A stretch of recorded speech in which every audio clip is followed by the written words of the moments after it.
The fear of this variant coming as COVID infection rates here in the U.S. have been rising.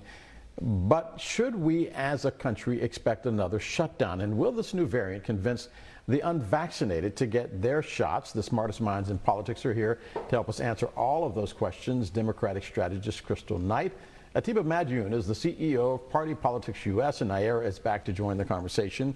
You know, leaders in South Africa are critical of the travel bans placed on their nations by Europe and the United States.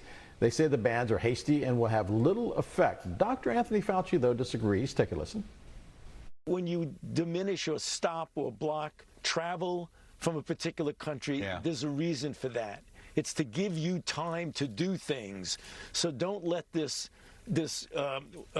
decision that was made about blocking the travel from certain countries go without a positive effect. And the positive effect is to get us better prepared, to rev up on the vaccination, to be really ready for something that may not actually be a big deal, but we want to make sure that we're prepared for the worst. Atiba, I'll begin with you. The last time we started banning countries from coming into the United States, we banned travel from China. We found out later on in the pandemic that most of the infections were coming from European countries, which is why we saw such a severe outbreak in New York and Boston and the cities up and down the eastern seaboard. So even if we have these travel bans, it doesn't mean that the government is getting it right. Yeah, that's a good point, Del, and I'm going to go by some of the things that I'm hearing from a friend in Malawi as well as South Africa, that the rates there, though we're showing concern here in the States, that the rates there still aren't what we're seeing that's happening in Europe. I think a lot of the attention and focus has been placed on South Africa and these African nations. Yes, they have a very much lower vaccination rate, but when you look at their overall rates of infection compared to ours, are they the same? I think that they're a lot higher here in the U.S. We have a larger population here that's still fighting and has this vaccine hesitancy. But overall, you know, this is a political move. I think some of the things that I'm reading, and hopefully that the science will tell us in the coming days, in the coming weeks, whether or not this virus is stronger, it may be more transmissible, but does it still have the same potency as the Delta variant has had? There's a lot of information that's here. I mean, a lot of things that we still don't know. There's a lot of concern. I don't know. I think that some of the government response right now is leading us to have more fear. And we'll have to wait and see what the president has to say this week in terms of the White House response. Hey, Kristal, already we talk about politics. Republicans are saying this is a Democratic plot.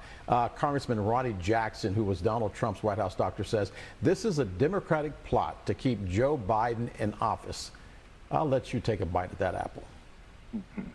Well, that's just foolish to say. I don't think that any sitting president or any member of any government or elected official would willfully wish a virus on the country in order to make a political statement. I also don't think that, you know, this is detrimental to the Biden administration. This is something that began in the former administration, and no one necessarily blamed Trump for COVID actually happening.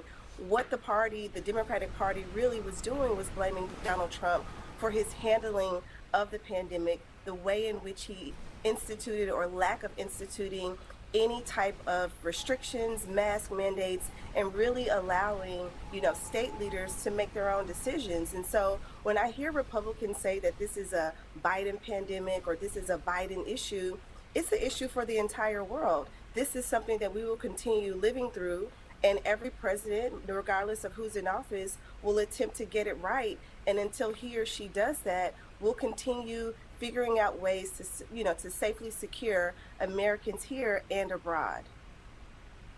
You know, Nayyera, the one thing a virus doesn't do is check your passport.